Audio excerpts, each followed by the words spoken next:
বিশ্ব ব্রহ্মাণ্ডে যে যেখানেই যত বড় শ্রোতা থাক, সব থেকে বড় শ্রোতাকে রাজা পরীক্ষিত। কারণ একটা সাহিত্যে শ্লোক আছে, সংস্কৃত শাস্ত্রে একটা শ্লোক আছে, নববিধা ভক্তিতে কে কিসে সিদ্ধি লাভ করেছে। নববিধা ভক্তি কি কি? শ্রবণং, কীর্তনং, বিষ্ণু শরণং, পাদসেবনং, অর্চনং, বন্দনং, দাস্যম, সখ্যম এবং আত্মনিবেদনম। এই শ্লোকটি কে বলেছেন? নববিধা শ্লোকটি কে বলেছেন? নববিধা ভক্তির শ্লোকের বক্তাকে এই দেখুন এখানে আছে। কোথায় গেল? তুলে দিয়ে হাবিস। পেছনে একটা ছবি ছিল, তার মধ্যে 12 জন বৈষ্ণবাচার্যের ছবি ছিল।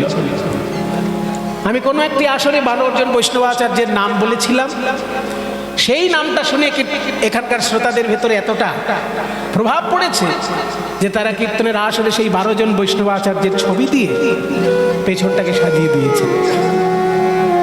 এই 12 জন বৈষ্ণবাচার্য হচ্ছেন স্বয়ম্ভূ, নারদ, শম্ভু, কুমার, কপিল, মনু, প্রহ্লাদ, জনক, ভীষ্ম, বলির, বৈয়াসকির, বয়ম। 12 জন বৈষ্ণবাচার্য। স্বয়ম্ভূ মানে ব্রহ্মা, নারদ মানে নারদ মুনি, শম্ভু মানে শিব ঠাকুর। স্বয়ম্ভূ, নারদ, শম্ভু। কুমার মানে ব্রহ্মার পুত্র সনত কুমার। কপিল, যার জন্য গঙ্গাসাগরের মেলা হয়, সেই কপিল মুনি। মনু, সূর্যপুত্র যে বৈবস্বত মনু, সেই মনু মহারাজ। প্রহ্লাদ, হিরণ্যকশিপুর পুত্র দৈত্যরাজ যে প্রহ্লাদ, তিনিও একজন বৈষ্ণবাচার্য। জনক, মাতা সীতা দেবীর যিনি বাবা, রাজা জনক, তিনিও একজন বৈষ্ণবাচার্য। ভীষ্ম, মহাভারতের যে বিশিষ্ট চরিত্র গঙ্গাপুত্র ভীষ্ম, তিনিও একজন বৈষ্ণবাচার্য। প্রহ্লাদ, জনক, ভীষ্ম। বলি, বলি রাজা, যিনি ভগবানকে সর্বস্ব দান করে পাতালে প্রবেশ করেছিলেন, সেই বলি।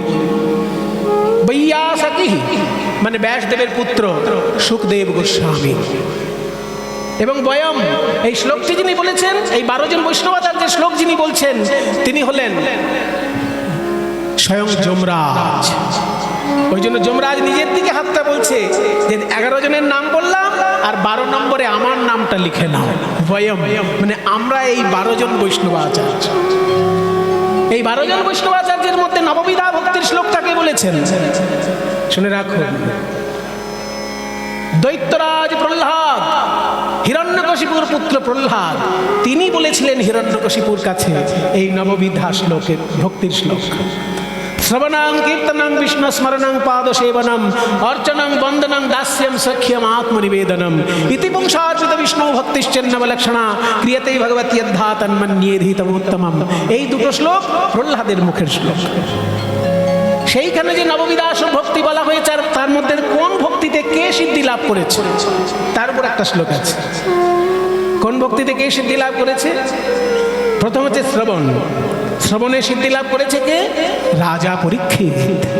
শ্রী বিষ্ণু শ্রবণে দীক্ষিত ভবৎ বৈয়াসকি কীর্তনে। কীর্তনে সিদ্ধি লাভ করেছেন কে? ব্যাসদেবের পুত্র সুখদেব গোস্বামী।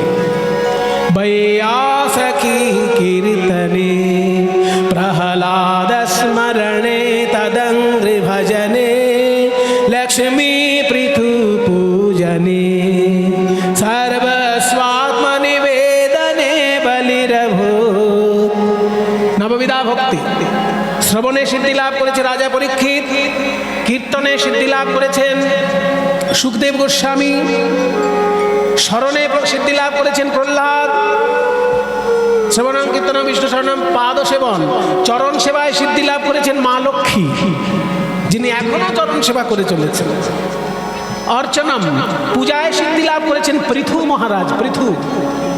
বন্দনম, বন্দনায় সিদ্ধি লাভ করেছেন কে? প্রহ্লাদ মহারাজ। শ্রবণং, কীর্তনং, বিষ্ণু স্মরণং, পাদসেবনম, অর্চনং, বন্দনম, দাস্যম, বন্দনে অক্রূর, বন্দনায় সিদ্ধি লাভ করেছিলেন অক্রূর। শ্রীমদ্ ভাগবতে দেখবেন অক্রূরের মুখে একটা সুন্দর স্তব আছে। ওই জন্য বন্দনায় স্মরণে সিদ্ধি লাভ করেছে প্রহ্লাদ, আর বন্দনায় সিদ্ধি লাভ করেছেন অক্রূর। অক্রূরস্ত্বভিবন্দনে কপিপতির দাস্যেথ সখির্জুন। অক্রূর সিদ্ধি লাভ করেছিলেন বন্দনায়, আর দাস্য ভক্তিতে সিদ্ধি লাভ করেছিলেন হনুমান। দাস্য সখ্য ভক্তিতে সিদ্ধি লাভ করেছে অর্জুন, সখ্যেত অর্জুন। আর আত্মসমর্পণে বলি মহারাজ। সর্বস্বাত্মনিবেদনে বলিরভূত কৃষ্ণাপ্তিরেষাং পরম। কাজী গিন্নিমা, আপনি দুটো প্রণাম পাবেন। এক প্রণাম পাবেন আপনি গিন্নিমা হিসেবে, জমিদার গিন্নি হিসেবে। আর দ্বিতীয় প্রণাম পাবেন আপনি রাজা পরীক্ষিতের আসনে বসেছে। শ্রোতার আসনে যারা বসবে, কীর্তনিয়া কখনো সাধারণ শ্রোতা তাদেরকে মনে করবে না। কীর্তনিয়া ভাববে আমার সামনে যারা বসে আছেন এরা রাজা পরীক্ষিতের প্রতিনিধি। তাহলে সে উল্টো পাল্টা বকতে পারবে না, উল্টো পাল্টা কথা তার মুখ দিয়ে বেরোবে না। যদি একবার কেউ ভাবতে পারে যে আমার সামনে বসে আছে রাজা পরীক্ষিতের প্রতিনিধি, আর যদি কীর্তনিয়া ভাবে যে আমার সামনে যদু মধু হরিদাস বসে আছে, তাহলে যা খুশি তাই বকে যাবে। কিন্তু কীর্তনিয়া যদি একবার ভাবতে পারে মনে প্রাণে যে সামনে যারা বসে আছে এরা দেখতে সাধারণ মানুষ, কিন্তু এনারা সবাই রাজা পরীক্ষিতের প্রতিনিধি। তাই মা, আপনাকে আমি দুবার প্রণাম জানাই, জমিদার গিন্নি হিসেবে এবং রাজা পরীক্ষিতের প্রতিনিধি হিসেবে। আপনি কি যেন জানতে চাইছিলেন? জমিদার গিন্নি বলছে আপনার কাছে আমি একটা জিনিস জানতে চাই বাবা। এই যে গৌরাঙ্গ মহাপ্রভুর তুমি বন্দনা করলে, এই যে গৌরাঙ্গ মহাপ্রভুর রূপের বর্ণনা দিলে, ইনি কে? ইনি কি কোনো মহাপুরুষ না কি? শুনুন মা, সাধারণ লোকের কাছে ইনি একজন মহাপুরুষ, কিন্তু বাংলার বৈষ্ণবগণের কাছে ইনি হচ্ছেন রাধা গোবিন্দের মিলিত তনু। যত দেবদেবী আছে সব দেবদেবীর শীর্ষে বসে আছেন শ্রীকৃষ্ণ। ঈশ্বর পরম কৃষ্ণ সচ্চিদানন্দ বিগ্রহ অনাদিরাদি গোবিন্দ সর্বকারণ কারণম। তিনি হলেন আদির অনাদি শ্রীকৃষ্ণ, আর তার আনন্দিনী শক্তি হচ্ছে রাধা। এই রাধা কৃষ্ণের মিলিত তনু গৌরাঙ্গ মহাপ্রভু কলিযুগে আমাদের উপাস্য সর্বশ্রেষ্ঠ দেবতা। জয়নিতাই। এই কীর্তনের সেবার জন্য এনারা কমিটির ভক্তগণ ভিক্ষার আঁচল নিয়ে আপনাদের কাছে গেছে। যে যেমন পারবেন প্রাণ ভরে ওই ভিক্ষার আঁচলে দান করবেন। গৌর গোবিন্দ সেবার জন্য প্রাণ ভরে ওই ভিক্ষার আঁচলে দান করবেন। নিতাই প্রেমানন্দে হরি বল। শুনুন মা, সাধারণ লোকে জানে চৈতন্যদেব একজন মহাপুরুষ, কিন্তু বৈষ্ণবগণ জানেন যে চৈতন্যদেব সাধারণ কোনো মহাপুরুষ নন। উনি হচ্ছেন রাধা গোবিন্দের মিলিত তনু, রাধা কৃষ্ণের মিলিত স্বরূপ, ঈশ্বর পরম কৃষ্ণ। তাকে ভালোবাসলেই স্বয়ং ঈশ্বরকে ভালোবাসা। তাহলে তাকে ভালোবাসার উপায় কি বাবা? উপায় শুনুন মা, বৈষ্ণব দর্শন বলছে ভগবানকে ভালোবাসার 5টি প্রধান পথ। প্রথম থেকে 5টা আমি বলবো। এই 5টার মধ্যে প্রথমের থেকে দ্বিতীয়টা শ্রেষ্ঠ, দ্বিতীয় থেকে তৃতীয়টা শ্রেষ্ঠ, তৃতীয় থেকে চতুর্থ শ্রেষ্ঠ, চতুর্থ থেকে পঞ্চম শ্রেষ্ঠ। তাহলে আমি 5টা বলছি। ঈশ্বরকে ভালোবাসার উপায় কি কি শুনুন। শান্ত ভক্তি, দাস্য ভক্তি, সখ্য ভক্তি, বাৎসল্য ভক্তি এবং মধুর রসের ভক্তি। 5টা রস: শান্ত, দাস্য, সখ্য, বাৎসল্য, মধুর। শান্ত রস কাকে বলে? যেখানে ভাবা হয় ভগবান পরমাত্মা, আমি হলাম জীবাত্মা। এই পরমাত্মা জীবাত্মা সম্পর্ক নিয়ে যে ঈশ্বরের সঙ্গে সম্পর্ক তৈরি করা, তাকে বলে শান্ত রস। যদি কেউ ভাবে ভগবান হচ্ছেন আমার প্রভু, আমি তার চরণের দাস, যেমন হনুমান ভাবতেন, এই ভাবনা নিয়ে ভালোবাসাকে বলে দাস্য রস। যদি কেউ ভাবে ভগবান আমার বন্ধু, আমিও ভগবানের বন্ধু, এই যে একটু আগে শুনলেন কৃষ্ণ সুদামা প্রসঙ্গ, সুদামা ভক্ত ভাবত কৃষ্ণ আমার বন্ধু, আমিও কৃষ্ণের বন্ধু। এই বন্ধুত্বপূর্ণ যে ভালোবাসা, তাকে বলে সখ্য রস। আর যদি কেউ ভাবে যে ভগবান আমার সন্তান, আমি তার অভিভাবক। পুরুষ হলে ভাববে আমি তার বাবা, নারী হলে ভাববে আমি তার মা। এই নিজেকে বাবা কিংবা মা ভেবে ভগবানকে সন্তান ভেবে যে ভালোবাসা, তার নাম বাৎসল্য রস। আর যদি কেউ ভাবতে পারে ভগবান আমার প্রিয়তম কিংবা আমার স্বামী দেবতা, আর আমি তার প্রিয়তমা বা আমি তার স্ত্রী, এই ভাবনা নিয়ে ভালোবাসলে, যেমন রুক্মিণী জানতেন কৃষ্ণ আমার স্বামী, রাধারানী জানতেন কৃষ্ণ আমার প্রিয়তম, মীরাবাই জানতেন কৃষ্ণ আমার প্রিয়তম। এই ভগবানকে প্রিয়তম ভেবে নিজেকে তার প্রিয়া ভেবে যে ভালোবাসা, একে বলে মধুর রসের ভালোবাসা। এই পাঁচটার মধ্যে যে কোনো রসে আপনি ভগবানকে ভালোবাসলেই আপনি ভগবানের আপনজন হয়ে যাবেন। মা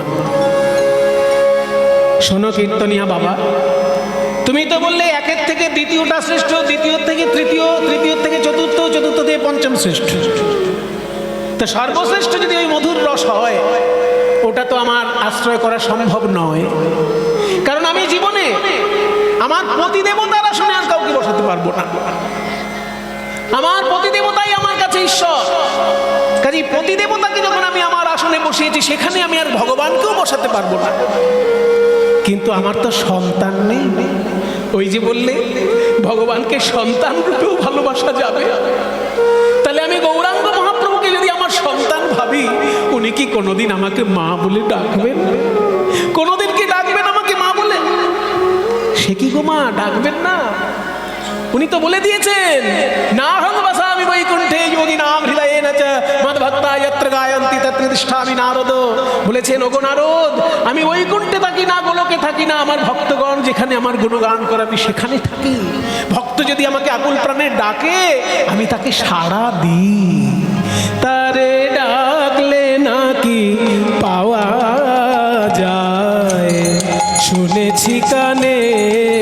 তারে ডাকলে নাকি পাওয়া যায়, শুনেছি কানে। তারে ডাকার মতো ডাকলে পরে দেখা দেয় হৃদি বৃন্দাবনে। তারে ডাকার মতো ডাকলে পরে দেখা দেয় হৃদি বৃন্দাবনে, শুনেছি কানে। তারে ডাকলে নাকি পাওয়া যায়, শুনেছি কানে। কীর্তনিয়া বাবা, আজ থেকে আমি সংকল্প নিলাম গৌরাঙ্গ মহাপ্রভুকে সন্তান রূপে চিন্তা করব এবং আশা করে বসে থাকবো কবে গৌরাঙ্গ মহাপ্রভু আমাকে মা বলে ডাকবে। কিন্তু বাবা, ভগবানকে ভালোবাসতে গেলে সব থেকে সহজ পথটা কি? কি দিয়ে শুরু করব? বই পড়বো না তীর্থযাত্রা করব? কোনটা দিয়ে শুরু করব? শুনুন মা, বইও পড়বেন, তীর্থযাত্রাও করবেন, কিন্তু সবার আগে কি দরকার জানেন? কোনো জিনিসের প্রতি আগ্রহ করতে গেলে আগে নাম দিয়ে শুরু করতে হয়। দেখবেন রসগোল্লা রসগোল্লা রসগোল্লা রসগোল্লা বারবার বলতে বলতে আপনার মনে একবার হবেই, যাই দোকানে গিয়ে একটা খেয়ে আসি। তেঁতুল তেঁতুল তেঁতুল তেঁতুল তেঁতুল তেঁতুল তেঁতুল তেঁতুল বারবার বললেই দেখবেন আপনার মনে হবে একটা টুকরো হলে বেশ ভালো ভালো ভালো, একটু ফুচকাওয়ালার কাছে চলে যায়। তাহলে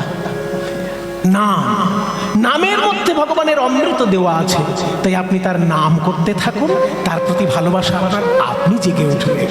যে গৌরাঙ্গের নাম লয়, পদকর্তা বলেছেন না, যে গৌরাঙ্গের নাম লয় তার হয় প্রেম উদয়। গৌরাঙ্গের নাম লয় তার হয় প্রেম উদয়। তারে মুয়ে যাও বলিহারি, তারে মুই যাও বলিহারি। গৌরাঙ্গ গুণেতে ঝুরে নিত্য লীলা তার স্মরণে। গৌরামা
রসানবে সে তরঙ্গে যে বাডুবে গৌর প্রেম রসনবে সে তরঙ্গে যে বাডবে রাধা মাধব অন্তরঙ্গ রাধা মাধব অন্তর বলে গৃহে বাবনেতে থাকে হাগৌরাঙ্গ বলে ডাকে থাকে হাগৌরাঙ্গ বলে ডাকে তাতে কিছু যায় আসে না তাতে কিছু যায় আসে না ঘরে থাকো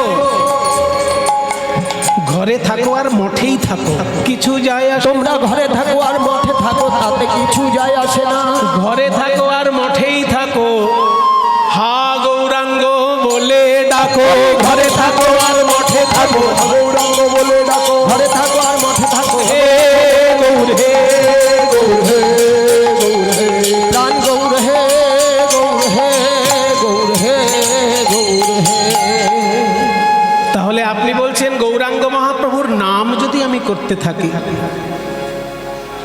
সেও একদিন আমাকে মা বলে ডাকবে। হ্যাঁ মা, হতেই পারে, তার কৃপা হলে অসম্ভব সম্ভব হয় মা। আপনি তার নাম করুন মন দিয়ে। নায়েব মশাই, এই কীর্তনিয়া যা দক্ষিণা সসম্মানে তাকে দক্ষিণা দিয়ে পালকি করে তার বাড়িতে পৌঁছে দিয়ে আসুন। নায়েব মশাই, আজ থেকে আমার নিয়ম, প্রতিদিন সকালবেলায় আমি ঠাকুর ঘরে যাব, আমার যতক্ষণ ইচ্ছা আমি ঠাকুরকে মন দিয়ে ডাকবো, তারপর আমি বেরোবো। এর মধ্যে আমাকে কেউ বিরক্ত করবেন না, ঠিক আছে? সেদিন থেকে চন্দ্রশশী দেবী সকালবেলায় ঠাকুর ঘরে ঢোকেন, আর কতক্ষণ যে গৌর সুন্দরকে ডাকেন তার কোনো সীমা পরিসীমা থাকে না। নায়েব মশাই দরজার বাইরে এসে দাঁড়িয়ে থাকেন হিসেব বুঝিয়ে দেওয়ার জন্য। জমিদারির তো বড় হিসেব, সেই হিসেব বুঝিয়ে দেওয়ার জন্য নায়েব মশাই বাইরে এসে দাঁড়িয়েই থাকেন। ওনার পুজো আর শেষ হয় না। ওই যে কীর্তনিয়া বলেছে, তারে ডাকলে নাকি পাওয়া যায়, শুনেছি কানে, ডাকার মতো ডাকলে পরে দেখা দেয় হৃদি বৃন্দাবনে। সেদিন থেকে গৌরাঙ্গ নামে ডুবে গেলেন চন্দ্রশশী দেবী। গৌরাঙ্গ আমার ধর্ম করো, ওই গৌরাঙ্গ আমার ধর্ম করো, গৌরাঙ্গ আমার জাতি, ওই গৌরাঙ্গ আমার ধর্ম করো, গৌরাঙ্গ আমার জাতি, গৌরাঙ্গ আমার আমার আমার আমার গোরা গৌরাঙ্গ আমার আমার প্রাণের গোরা, আমার জীবনে মরণে গতি, আমার আমার প্রাণের গোরা, আমার আমার প্রাণের গোরা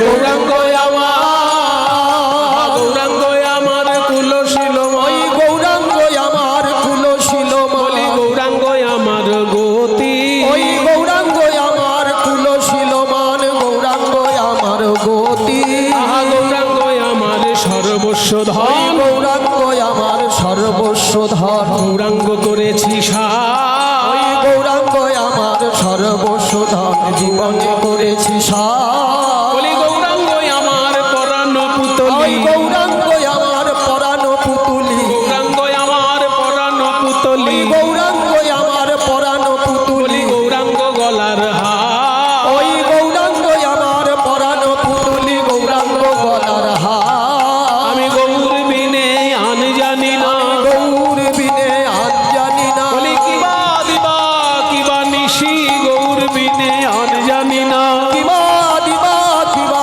নিশি, আমার শয়নে স্বপনে গৌর কিবা দিবা কিবা নিশি, শয়নে স্বপনে গৌর, কিবা দিবা কিবা নিশি, শয়নে স্বপনে গৌর, কিবা দিবা কিবা নিশি, গৌরাঙ্গ আমার পরাণ পুতলি, গৌরাঙ্গ গলার হার, ওই গৌরাঙ্গ আমার পরাণ পুতুলি, গৌরাঙ্গ গলার হার, গিন্নিমা, ও গিন্নিমা, সেই ভোরবেলায় ঠাকুর ঘরে ঢুকেছেন আর দুপুর তো গড়িয়ে গেল, খাওয়া দাওয়া করবেন না? আমি কখন থেকে বসে আছি বাইরে আপনাকে একটু হিসেব বুঝিয়ে দেবো বললে। আমারও তো বাড়িতে পরিবার আছে, খাওয়া দাওয়া আছে। নায়েব মশাই, অনেক কষ্ট দিয়েছি আপনাকে, কি আর করবো? আপনার স্বামী দেবতা পরলোক গমন করার পর আপনি বড় বেশি ভক্তিমতী হয়ে গেছেন মা। এতক্ষণ ধরে ঠাকুর ডাকতে আপনাকে আগে কখনো দেখিনি, কি আর করবেন বলুন? স্বামী দেবতা পরলোক গমন করেছে, এখন তো ঠাকুর নিয়েই আপনাকে থাকতে হবে। কিন্তু আমারও তো একটা দায়িত্ব আছে, এত বড় জমিদারি দেখে শোনে হিসেব বুঝিয়ে দেওয়ার দায়িত্ব আমার। আমার দায়িত্ব তো আমাকে পালন করতেই হবে, আমি তো শুধু ঠাকুর নিয়ে পড়ে থাকলে হবে না। তা শুনুন মা, আপনাকে একটা গোপন কথা বলি। জমিদার বাবু নিত্য নূতন জমিদারি কিনতে ভালোবাসতেন, অল্পতে ওনার যেন পোষাতই না। যেখানেই জমি দেখেন কিনে নেন, যেখানেই জমি দেখেন কিনে নেন। কোথায় ধ্যাত দেবে? গোবিন্দপুর, বীরভূম জেলায়। আরে বাবা, কৃষ্ণনগরে জমিদারি করছেন, করুন না, বীরভূমে যাওয়ার কি দরকার? বলে না, আমার বীরভূমের একটু হাওয়া বাতাস, বীরভূমে অনেক তীর্থ আছে, ওইখানে একটু জমিদারির অংশ থাকলে ওইখানে থেকে আমি তীর্থগুলো ঘুরতে পারবো। সেই জন্য বীরভূম জেলায় গিয়ে একটুখানি জমিদারি কিনেছেন। এবার আমাকে তো সব হিসেব রাখতে হয়। কৃষ্ণনগরে ওনার এত বড় জমিদারি, কিন্তু বীরভূম জেলায় গিয়ে একটা গ্রাম কিনে বসে আছে। কড্ডা নামে একটা গ্রাম আছে, সেই কড্ডা গ্রামটা উনি কিনেছেন। তো ওইখানকার যারা প্রজা, তারা আজকাল বদমাইশি করছে, কিছুতেই খাজনা দিতে চাইছে না।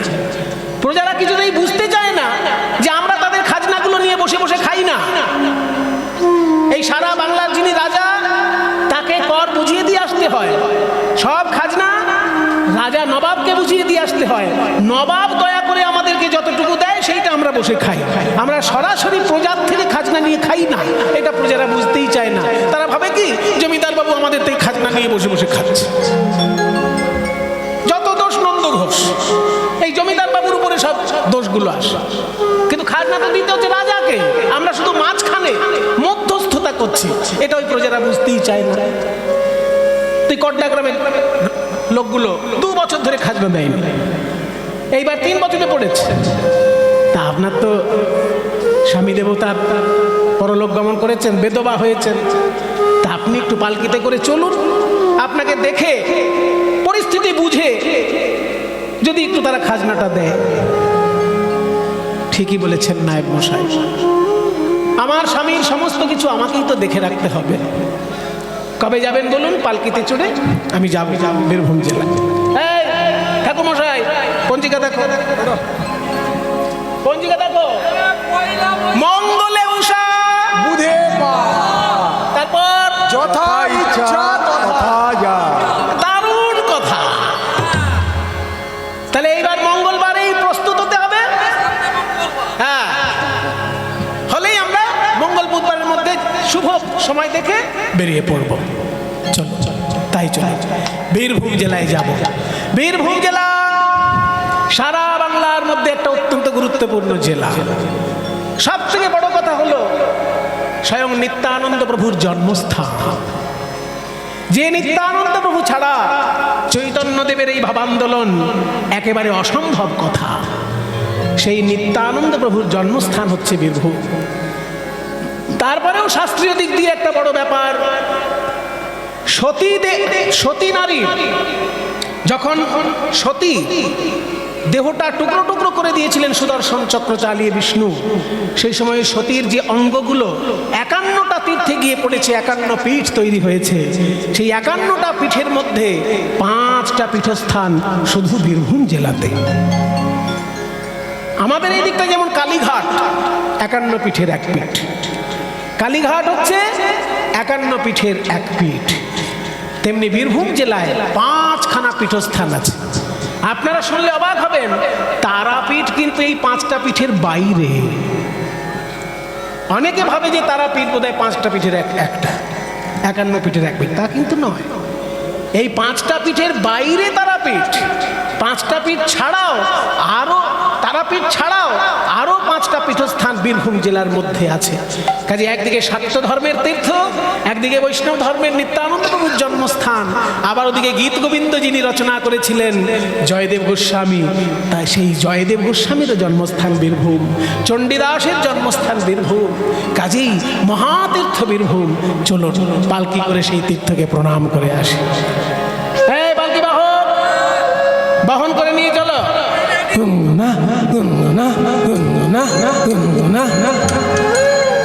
এইরকম ভাবে গুনগুনা গুনগুনা করলে তো কোনো কথা বলা হচ্ছে না।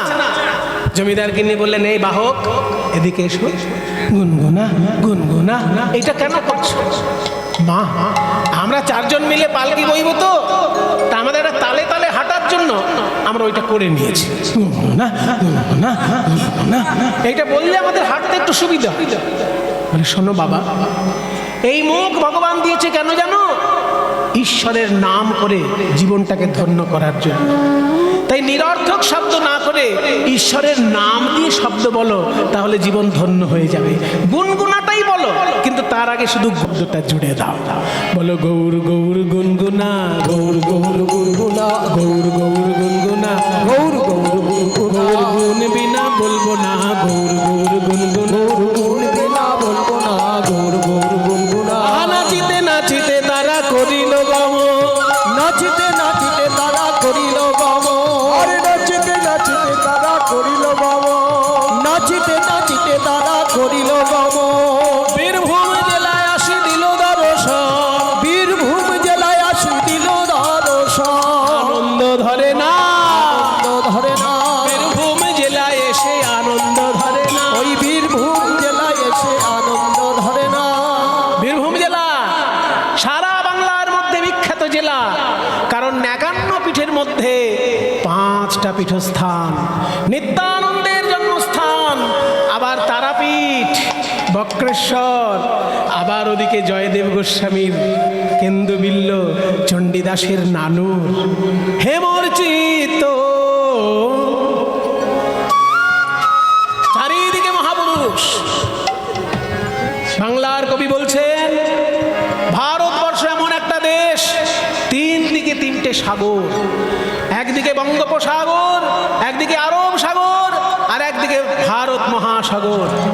3 দিকে 3টে সাগর, আর ভারতবর্ষ নিজেই একটা সাগর। ভারতবর্ষ হচ্ছে মহাপুরুষের সাগর, মহামানবের সাগর এই ভারতবর্ষ। হেমর্চিত, হেমর্চিত পুণ্যতীর্থে জাগর ধীরে, এই ভারতের মহামানবের সাগর তীরে, জাগর ধীরে। হেমর্চিত, হেমর্চিত পূর্ণ তীর্থে জাগর ধীরে, এই ভারতের মহামানবের সাগর তীরে, জাগর ধীরে। ভারতবর্ষ হচ্ছে মহাপুরুষের সাগর।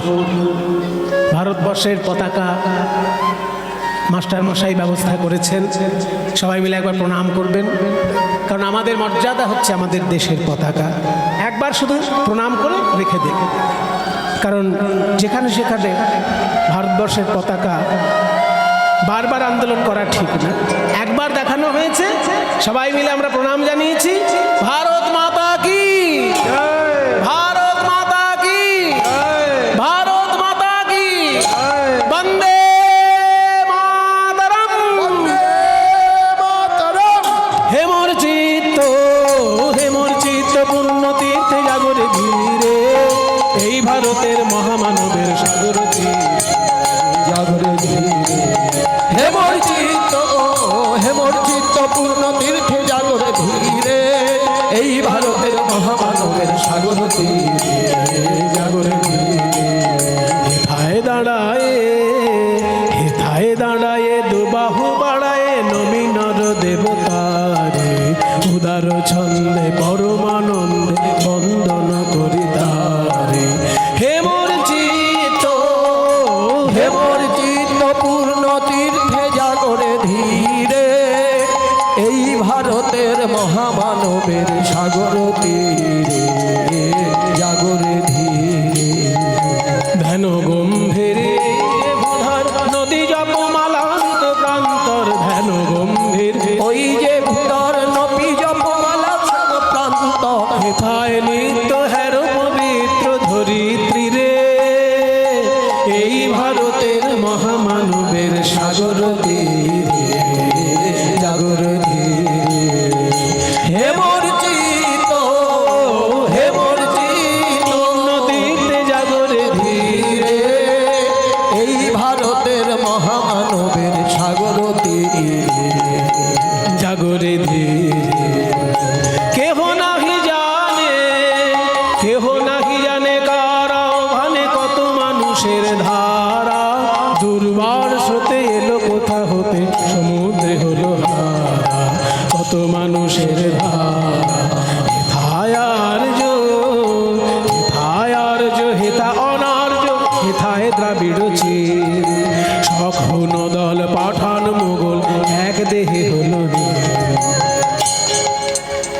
সারা পৃথিবীর মানুষ এক জায়গায় এসেছে এখানে, সারা পৃথিবী। হেথায় আর্য, হেথায় অনার্য, হেথায় দ্রাবিড় চীন। চীনের লোকেরাও তো ভারতবর্ষে শরণ নিয়েছে, আপনারা সবাই জানেন। তিব্বতের যে বৌদ্ধ সম্প্রদায়, তাদেরকে চীন এত অত্যাচার করেছে, তারা তিব্বত ছেড়ে দিয়ে ভারতবর্ষে এসে আশ্রয় নিয়েছে। তিব্বতের যিনি ধর্মগুরু দলাই লামা, তিনি ভারতবর্ষে এসে আশ্রয় নিয়ে আছে। কাজে চীন থেকে তাড়া খেয়ে লোকে ভারতে আছে। পাকিস্তান থেকে মুসলমানরা তাড়া খেয়ে ভারতে এসে ঢুকেছে, জানেন? এসব গোপন কথা। পাকিস্তান থেকে যদি হিন্দু তাড়া খেয়ে চলে আসে, সেটা তো স্বাভাবিক ব্যাপার। হিন্দুদেরকে তাড়া করছে, তারা ভারতে চলে আসছে, এটা স্বাভাবিক। কারণ কট্টরপন্থী লোকেরা কখনোই চায় না শান্তি, সেই জন্য অশান্তিকর পরিবেশ তৈরি করে রাখলে সে দেশে আর থাকা যায় না। পাকিস্তান থেকে হিন্দুরা চলে আসে, এটা স্বাভাবিক। কিন্তু পাকিস্তান থেকে মুসলমানরাও ভারতে চলে আসছে প্রাণের ভয়ে। কারণ কিছু কিছু মুসলমান আছেন, তাদেরকে কট্টরপন্থী মুসলমানরা সহ্য করতে পারে না। যারা নরমপন্থী মুসলমান, তাদেরকে কট্টরপন্থী মুসলমানরা সহ্য করতে পারে না। যেমন কাদিয়ানি মুসলমান, একটু মিলিয়ে নেবেন। কাদিয়ানি সম্প্রদায়ের যেসব মুসলমান, তাদেরকে কট্টরপন্থী মুসলমানরা কাফের বলে। এমন অবস্থা, মুসলমানকে কাফের বলে। কট্টরপন্থী যারা, তারা কাদিয়ানি মুসলমানদেরকে কাফের বলে। ওই পাকিস্তানে যারা কাদিয়ানি মুসলমান, তারা পাকিস্তান থেকে প্রাণের ভয়ে ভারতে এসে বেঁচে আছে। কাজেই চীন থেকে চীনারা ভারতে এসে প্রাণের ভয়ে বেঁচে আছে, প্রাণের ভয়ে পাকিস্তান থেকে মুসলমানরা পর্যন্ত ভারতে এসে বেঁচে আছে। এমনকি ইরান থেকে, ইরানের যারা প্রাচীন হিন্দু, তারাও ভারতবর্ষে এসে আশ্রয় পেয়েছে। এই যার লরি কোম্পানি টাটার লরি, টাটার গাড়ি, টাটার সেফটি পিন, টাটার নুন, এই যে টাটা কোম্পানির এত কোম্পানি, এই টাটার মূল সম্প্রদায় ইরানের লোক। তারা ইরানের হিন্দু, ইরান থেকে তারা খেয়ে তারা ভারতে এসে ব্যবসা করছে। ভারতে তারা সসম্মানে বেঁচে আছে, ইরানে তাদের সম্মান নেই। এই হলো ভারত। কেহ নাহি জানে, কেহ নাহি জানে কার আহ্বানে কত মানুষের ধারা। দুর্বার স্রোতে এলো কোথা হতে, সমুদ্রে হলো হারা। কত মানুষের ধারা। হেথায় আর্য, হেথায় আর্য, হেথায় অনার্য, হেথায় দ্রাবিড় চীন। সকল দল পাঠান মোগল, এক দেহে হলো লীন। পশ্চিমে আজি খুলিয়াছে দ্বার, সেথা হতে সবে আনে উপহার। পশ্চিমে আজি খুলিয়াছে দ্বার, আনে সেথা হতে নানাই উপহার। পশ্চিমে আজি খুলিয়াছে দ্বার, সেথা হতে সবে আনে উপহার। দিবে আর নিবে। ভারতবর্ষের দর্শনটা মুখস্থ করুন। দর্শন, দিবে আর নিবে। তুমি দানও করবে এবং গ্রহণও করবে, এটাই ভারতের দর্শন। অন্যান্য দর্শন কি বলে? যে আমাদের থেকে তোমরা নাও, তোমাদের থেকে আমরা নেব না। এই হচ্ছে কট্টরপন্থা। কট্টরপন্থী যারা, তারা বলে আমাদেরটা তোমাদের নিতে হবে, তোমাদেরটা নিতে আমরা বাধ্য নই। কিন্তু ভারতবর্ষের দর্শন কট্টরপন্থা নয়। ভাই, তোমার যদি কিছু ভালো জিনিস থাকে আমায় দাও, আমার ভালো জিনিসটাও তুমি নাও। এটা হচ্ছে ভারতের দর্শন। দিবে আর নিবে, মিলাবে মিলিবে, যাবে না ফিরে। দিবে আর নিবে, মিলাবে মিলিবে, যাবে না ফিরে। এই ভারতের মহামানবের সাগর তীরে, জাগরে ধীরে। হে মর্জিত, হে মর্জিত পূর্ণ তীর্থে জাগরে ধীরে। এই ভারতের মহামানবের সাগর তীরে, জাগরে ধীরে। এসো হে আর্য, এসো হে আর্য, এসো অনার্য, হিন্দু মুসলমান। এসো এসো আজ তুমি ইংরাজ, এসো এসো খ্রিস্টান, হিন্দু মুসলমান। ভারতবর্ষটা এমন একটা দেশ, সকল ধর্মকে সম্মান করতে জানে। পাকিস্তানকে দেখুন, শুধু ইসলাম ছাড়া আর কোনো ধর্মকে সম্মান করে না। কি? ইসরায়েলকে দেখুন, শুধু ইহুদি ছাড়া আর কাউকে অতটা মানে না। আর অন্যান্য আছে কিছু কিছু কট্টরপন্থী দেশ, খ্রিস্টানিটি ছাড়া অন্যটাকে সম্মান করে না। বৌদ্ধ ধর্ম ছাড়া অন্য ধর্ম সম্মান করে না, এরকম অনেক দেশ আছে। কিন্তু ভারত এমন একটা দেশ, এখানে বুদ্ধদেবেরও সম্মান আছে, এখানে বেদব্যাসেরও সম্মান আছে, এমনকি মাদার টেরেসারও সম্মান আছে। মাদার টেরেসা কি ভারতের লোক? কিন্তু ভারতবর্ষের সসম্মানে উনি সারা জীবন মানুষের সেবা করেছেন। কেউ কি তাকে তাড়িয়ে দিয়েছে, না কেউ তাকে ঘেন্না করেছে? এই হচ্ছে ভারত। এসো হে আর্য, এসো হে আর্য, এসো অনার্য হিন্দু মুসলমান, এসো এসো আজ তুমি ইংরাজ, এসো এসো খ্রিস্টান হিন্দু মুসলমান, এসো ব্রাহ্মণ, এসো ব্রাহ্মণ সূচি করি মন। দেখুন বাংলার কবি কেমন হয়, বলছে ব্রাহ্মণ তুমিও এসো, কিন্তু মনটাকে কিন্তু পবিত্র করে এসো। তোমার মনে যদি অহংকার নিয়ে এসো, যদি তোমার মনে অহংকার বোঝাই করে নিয়ে আসো, তাহলে কিন্তু তুমি দেশের সেবা করতে পারবে না। তুমি যদি দেশের সেবা করতে চাও হে ব্রাহ্মণ, মনটাকে পবিত্র করে এসো। এসো ব্রাহ্মণ সূচি করি মন, ধরো হাত সবাকার, এসো হে পতিত, যারা পতিত জাতি তারাও এসো, এসো হে পতিত হোক অপনীত সব অপমান ভার। আজ অব্দি তোমাকে যত অসম্মান অপমান করা হয়েছে সব ভুলে গিয়ে হে পতিত গোষ্ঠী তুমিও এগিয়ে এসো।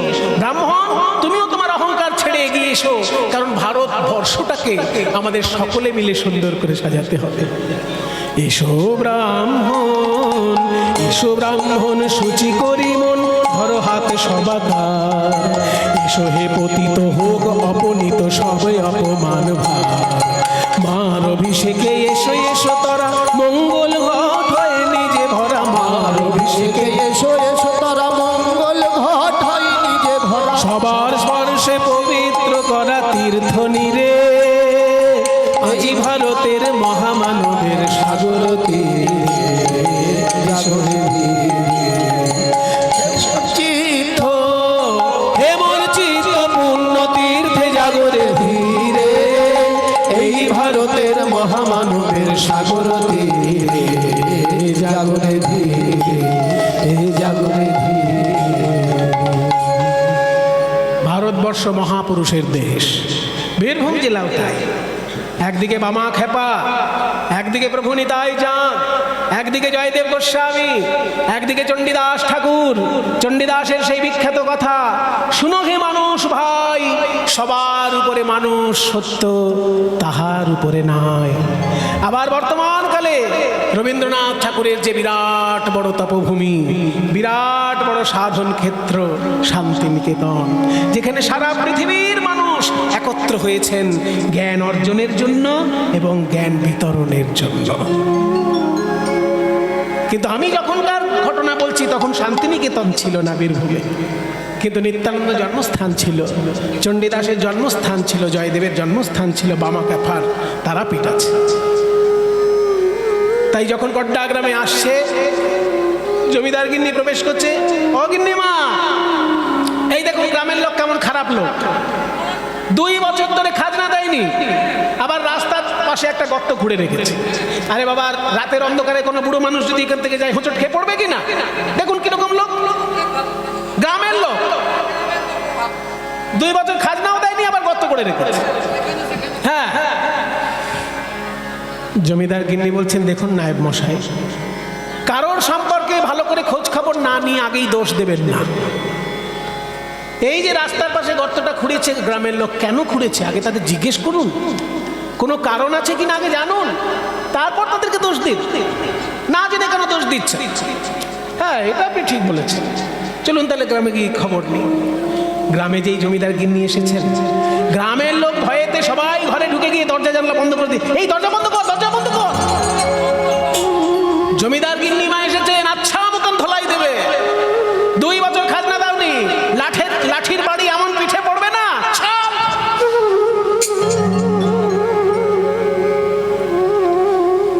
জমিদার গিন্নি পালকি থেকে বেরোলেন, কই গ্রামবাসী ভাই, তোমরা সবাই একটু বেরিয়ে এসো, আমি তোমাদেরকে অত্যাচার করতে আসিনি, শুধু তোমাদের সঙ্গে একটু কথা বলতে এসেছি।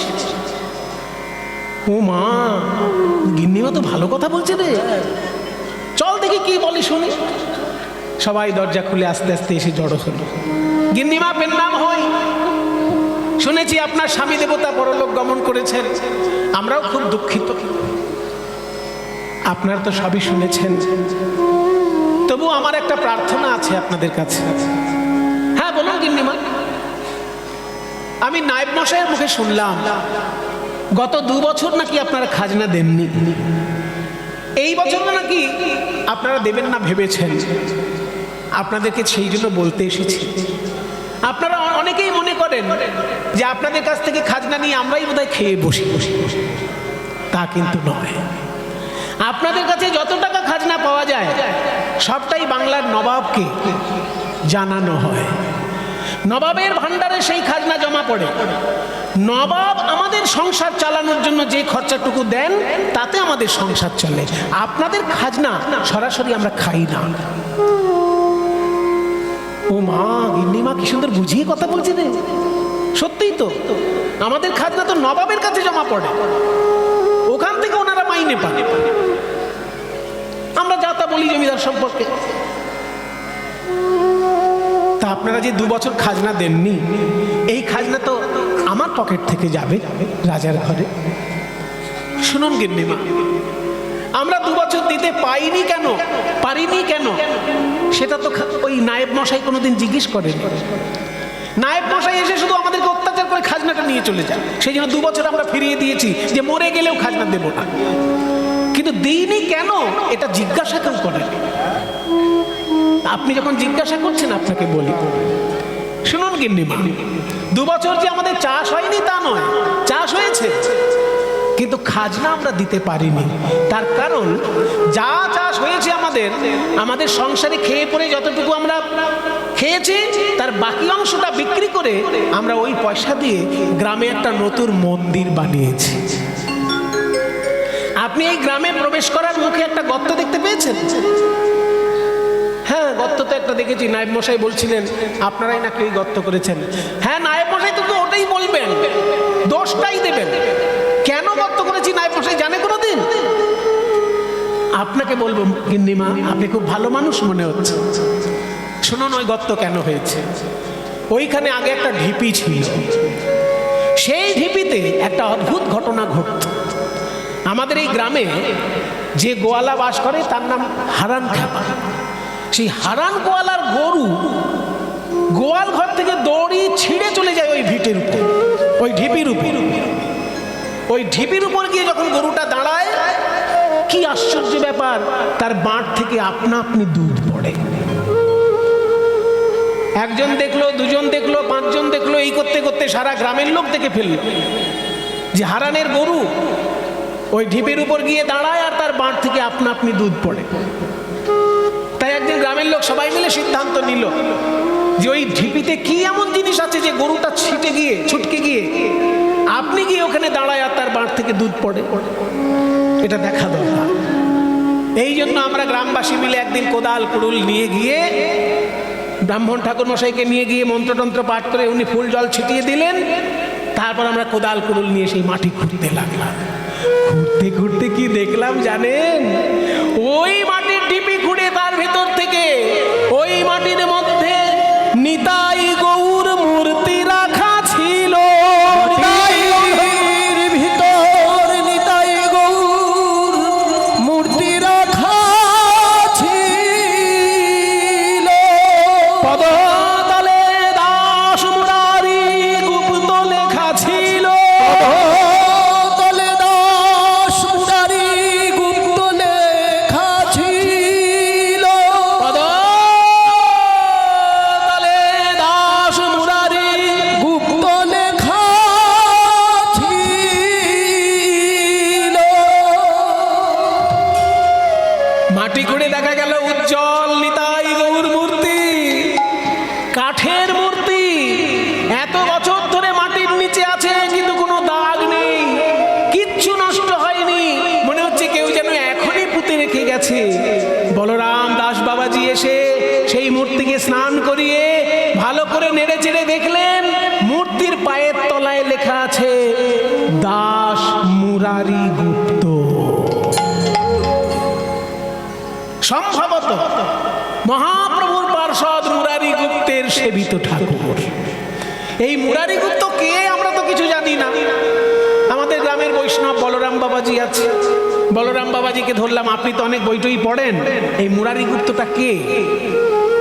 বলরাম বাবাজি আমাদের বুঝিয়ে দিলেন যে মুরারি গুপ্ত ছিলেন চৈতন্য মহাপ্রভুর পার্ষদ। শুধু পার্ষদ নয়, চৈতন্য মহাপ্রভুর চিকিৎসক।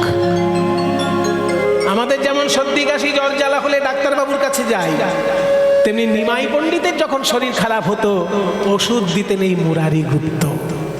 এই মুরারি গুপ্ত পূর্বজন্মে কে ছিল জানো? এই মুরারি গুপ্ত পূর্বজন্মে ছিলেন রাম ভক্ত হনুমান। রাম ভক্ত হনুমান পূর্বজন্মে মুরারি গুপ্ত। রাম ভক্ত হনুমানের মনে হয়েছিল, হে প্রভু রাম, আপনি ধনুর্বাণ নিয়ে রাবণের সঙ্গে যুদ্ধ করেছেন, এই যুদ্ধং দেহি রূপ আপনার আমি দেখেছি, কিন্তু আপনার করুণাময় রূপ তো আমি দেখতে পেলাম না প্রভু। রামচন্দ্র বলেছিলেন, হনুমান, আগামী কলিযুগে আমি হব গৌরাঙ্গ মহাপ্রভু, তখন আমি মানুষকে প্রেম বিতরণ করব। ওই প্রেম বিতরণ লীলার তুমিও সাক্ষী হয়ে থাকবে, তুমি তখন মুরারি গুপ্ত রূপে আমার লীলা সঙ্গী হয়ে থাকবে। তাই সেই ত্রেতা যুগের হনুমান কলিযুগে মুরারি গুপ্ত হয়েছেন। সেই মুরারি গুপ্তের সম্ভবত সেবিত এই ঠাকুর কোনোভাবে ইতিহাসের পরিপ্রেক্ষিতে কোনোভাবে ঘুরতে ঘুরতে এই গ্রামে মাটির নিচে এসে স্থান পেয়েছে। সেই ঠাকুর আমরা পেয়েছি মাটির ভেতর থেকে। তাই বলরাম বাবাজি বললেন, আমাদের গ্রামে যখন এই ঠাকুর পাওয়া গেছে, আমাদের গ্রামেই প্রতিষ্ঠা করব। তোমরা সকলে মিলে সহযোগিতা করে একটা মন্দির বানাও, সেই মন্দিরে প্রতিষ্ঠা করো। এবার নায়েব মশাই তো শুধু খাজনা চাইতে আসে, আমাদের কোনো সুখ দুঃখের খবর উনি কোনোদিন নেন না। সেই জন্য ওনাকে আমরা কিছু বলি। আমরা 2 বছর ধরে চাষ করে নিজেরা আধ পেটা খাবার খেয়ে যতটুকু পয়সা জমিয়েছি, এই পয়সা দিয়ে মন্দির বানিয়েছি মা, আর সেই মন্দিরে ওই নিতাই গৌর প্রতিষ্ঠা করেছি। এখন তো আপনি কষ্ট করে এসেছেন, বিশ্রাম নিন, সন্ধ্যাবেলায় যখন আরতি হবে তখন নিতাই গৌর দেখতে যাবেন, দেখবেন কি উজ্জ্বল গৌর সুন্দরের রূপ, আপনার মন ভরে যাবে।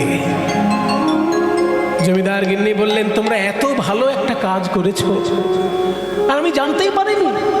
তোমরা 2 বছর খাজনা দাওনি, এই খবর আমার কানে এসেছে, কিন্তু সেই পয়সায় যে তোমরা এত সুন্দর একটি মন্দির বানিয়ে নিতাই গৌরকে প্রতিষ্ঠা করেছো, এই খবর তো আমি জানি না। তাই আমার পকেট থেকে আমি দেব। শোনো, 2 বছর তোমাদের খাজনা দাওনি, ঠিক আছে, আমি বাংলার নবাবকে প্রার্থনা করে মুকুব করিয়ে দেব, এবং আমার দায়িত্বে আগামী 2 বছরও তোমাদেরকে খাজনা দিতে হবে না। এই মন্দিরের যা বাকি কাজ আছে তোমরা পরিপূর্ণভাবে সুন্দর করে নাও, 2 বছরও তোমাদের খাজনা লাগবে না। আরে আমাদের গিন্নিমা কত ভালো মানুষ রে, 2 বছর তো দিলামই না, বলছে আগামী 2 বছরও লাগবে না। এই গিন্নিমায়ের সেবা কর, যা ওনার বাড়িটা ভালো করে পরিষ্কার করে দে, বাগান বাড়ি নোংরা হয়ে আছে। গ্রামের লোক পরিষ্কার পরিচ্ছন্ন করে দিল। জমিদার গিন্নি বাগান বাড়িতে বিশ্রাম নিচ্ছে। সন্ধ্যাবেলায় যখন আরতি, আরতির সময় ধুমধাম করে আরতি গান করছে। বীরভূমের লোকেরা খুব সুন্দর আরতি গান করেন। আপনারা যদি কখনো বীরভূমে যান, তাদের কণ্ঠে শুনবেন নিতাই গৌরের আরতি কীর্তন। এই আরতির গান খুব বিখ্যাত বীরভূম জেলায়। আরে গিবা ভালি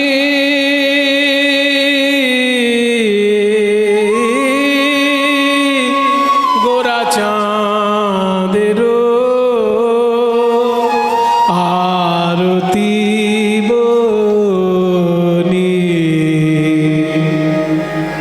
এটা সবাই গান করে, কিন্তু মানেটা কিন্তু সবার কাছে পরিষ্কার নয়। মানেটা আমি একটু করে দিই। ভালি গোরা চাঁদেরও আরতি বনি। ভালি মানে কি? ভালি শব্দের অর্থ হচ্ছে ভালো। তাহলে ভালো না বলে ভালি কেন বলা হলো? আসলে এখানে একটু হিন্দি গ্রামার প্রবেশ করেছে। কিছুক্ষণের জন্য আপনারা একটু বাংলা গ্রামারটা সরিয়ে হিন্দি গ্রামারটা চিন্তা করুন। হিন্দি গ্রামারে যেমন কোনো শব্দ যদি প্রয়োগ হয়, সেই শব্দের যদি কোনো বিশেষণ প্রয়োগ হয়, তাতে স্ত্রীলিঙ্গের শব্দ হলে বিশেষণটাও স্ত্রীলিঙ্গ হয়। যেমন ভালো ছেলে, আচ্ছা লড়কা। ভালো মেয়ে কি বলা আচ্ছা লড়কি বলা হবে, अच्छी लड़की। হয়ে যাবে আচ্ছি। তাহলে আচ্ছা লড়কা পুংলিঙ্গ, যেহেতু লড়কা তার বিশেষণ আচ্ছা, ওই জন্য আকার হলো। কিন্তু লড়কি যেহেতু দীর্ঘিকার আছে স্ত্রীলিঙ্গ, ওই জন্য তার আগে আচ্ছা শব্দটা দীর্ঘিযুক্ত হয়ে আচ্ছি হয়ে গেল। আচ্ছা লড়কা পুংলিঙ্গ, আচ্ছি লড়কি স্ত্রীলিঙ্গ। তেমনি এই গানটার মধ্যে আরতি, আরতি শব্দটা যেহেতু স্ত্রীলিঙ্গ, ওই জন্য সেই শব্দের বিশেষণটা সবার আগে বসেছে, ভালো আরতি। আরতিটা কেমন? ভালো। ওই ভালো শব্দটা যেহেতু আরতি শব্দের বিশেষণ, ওই জন্য আরতি শব্দটা স্ত্রীলিঙ্গ বলে বিশেষণটা স্ত্রীলিঙ্গ হয়েছে। ভালি গোরা চাঁদের আরতি, আরতিটা স্ত্রীলিঙ্গ, ওই জন্য ভালোটা ভালি হয়ে গেছে। বনি, আরতি বনি মানে আরতি বানানো হলো, আরতি বানা হলো না যেহেতু স্ত্রীলিঙ্গ, ওই জন্য বনি। ক্রিয়া শব্দেও স্ত্রীলিঙ্গ প্রয়োগ হয় হিন্দি ভাষায়, সেই জন্য ভালি আরতি বনি। গৌর সুন্দরের খুব সুন্দর আরতি বানানো হয়েছে। এবার পরিষ্কার কিবা ভালি গোরা চাঁদের আরতি বনি, কিবা ভালি গোরা চাঁদের আরে কিবা ভালি আরে কিবা ভালি আরে কিবা ভালি আরে কিবা ভালি अरे की भली ও আরে কিবা ভালি গোরা চাঁদের আরতি কিবা ভালি গোরা চাঁদের, ভালি গোরা চাঁদের, ভালি গোরা চাঁদের ভালি গোরা চাঁদের আরতি বনি কিবা ভালি রে ভালি রে ভালি, কিবা ভালি রে ভালি রে ভালি ভালি সচি দুলালিয়া, ভালি রে ভালি রে ভালি, ভালি সচি দুলালিয়া বলি জয় নিতাই রঙ্গিয়া, ভালি সচি দুলালিয়া, ভালি সচির দুলালিয়া, জয় নিতাই কিবা ভালি গোরা চাঁদের আরতি বনি, আবাজে সংকীর্তনে সুমধুর ধ্বনি, বাজে কীর্তনে সুমধুর ধ্বনি কিবা শঙ্খ বাজে, ঘন্টা বাজে, বাজে করতাল, কিবা শঙ্খ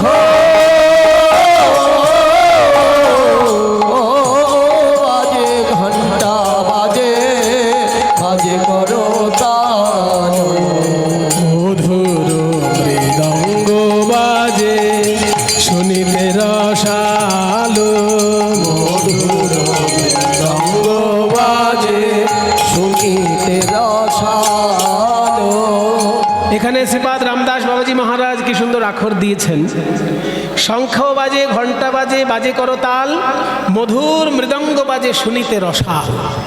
এবার আখরটা দেখুন, বলছে আজ মেনে, মেনে, মেনে মানে ময়েকার দন্তের নয়, জফল একার, মেনে। এটা পদাবলী সাহিত্যের ভাষা। এই মেনে মানে মনে হয়, মেনে মানে মনে হয়। বীরভূম জেলার এটা কথ্য ভাষা। আমি মেনে আন জানি না, মেনে মানে মনে হয়। আজ মেনে তারাই বাজে, আজ মেরে তারাই বাজে, ওই ব্রজে যারা বেজেছিল, আজ মেনে তারাই বাজে। ওই ব্রজে যারা বেজেছিল, আজ মেরে তারাই বাজে। আবার দেখুন, আজ মেনে তারাই বাজায়, আজ মেনে তারাই বাজায়, ওই ব্রজে যারা বাজায়েছিল, মদন গোপালের আরতি কালে ব্রজে যারা বাজায়েছিল, মদন গোপালের আরতি কালে, ওই ব্রজে যারা বাজায়েছিল, আজ মেনে তারাই বাজায়। বাজে সংকীর্তনে সুমধুর। এই, এই, এই, হাত তুলে নেচে নেচে আরতির গান গাইছিস আর বাজাচ্ছিস? গিন্নিমাকে ডেকে আন, আগামী 2 বছর খাজনা মুকুব করেছে, পেট ভরে খেতে পারবি।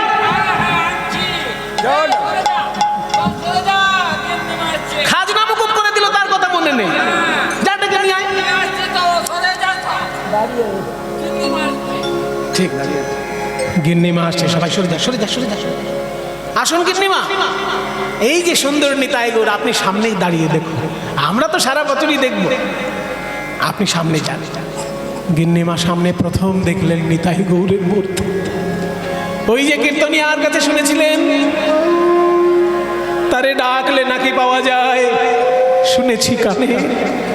এই তো, এই তো সেই নিতাই গৌর, সারা বিশ্ব ব্রহ্মাণ্ডে প্রেম বিতরণ করবে বলে 2 হাত পেতে দাঁড়িয়ে আছে।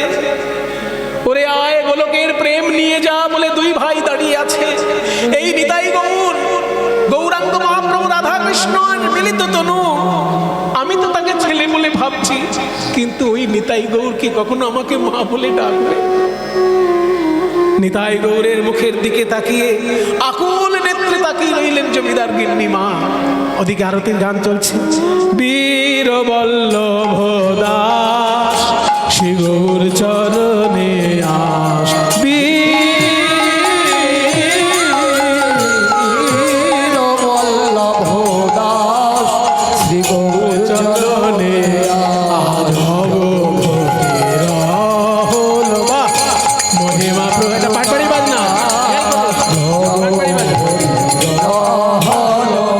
মহিমা প্রকাশ, রইল দেরু ভাইয়ের গুণ, রইল রে, রইল রে 2 ভাইয়ের গুণ, রইল রে, জগত ভরিয়া গুণ রইল রে, আহা জগৎ ভরিয়া গুণ রইল রে, রইল রে 2 ভাইয়ের গুণ, রইল রে, রইল রে 2 ভাইয়ের গুণ, রইল রে। আহা জগ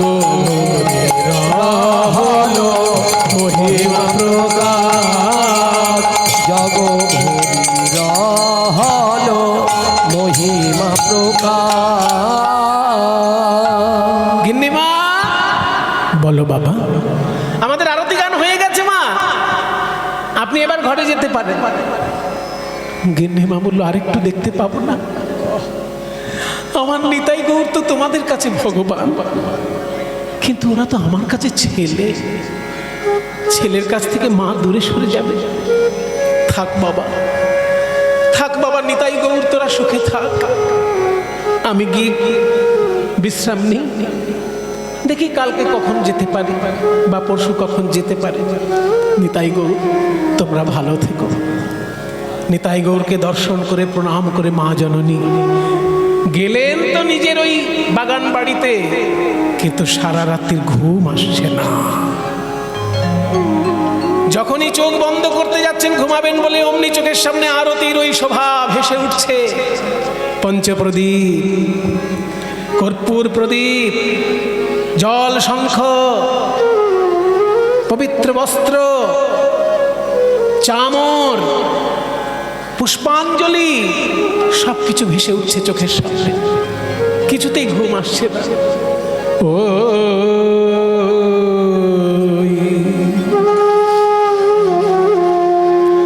গোরারু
এক দুই ও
নারী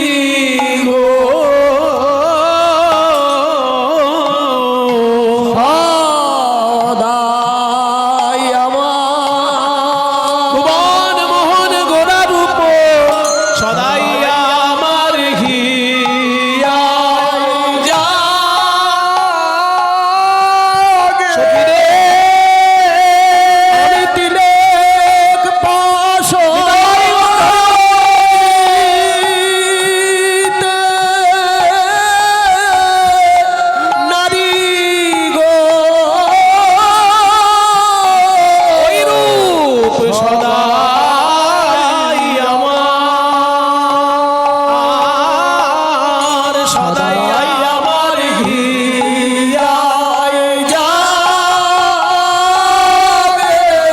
রূপ দিলে পাশ সরিতে নারী গো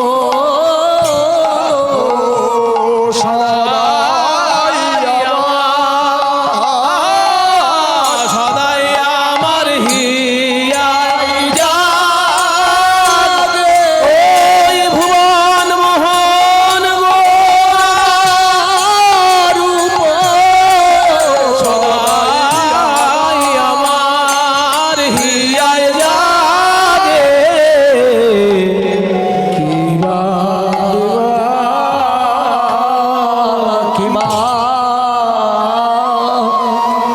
যেদিকে ফিরাই আখি সেই দিকে দেখি গো যেদিকে ফিরাই আখি যেদিকে ফিরাই আখি সেই দিকে দেখি গো আহা পিছলিতে না না দেখবো না গৌর রূপে নয়ন দিলে যদি আমার এত কষ্ট হয় আমি দেখবো কেন ওই রূপ দেখলে যদি এত কষ্ট তো আমি দেখতে চাই না কিন্তু কি হয় জানিস যখনই চোখটা আমি অন্যদিকে ঘুরাই দেখি এদিকেও সেই রূপ ঠিক আছে এদিকে দেখবো না এদিকে দেখবো এদিকেও সেই রূপ ওগো পিছলিতে করি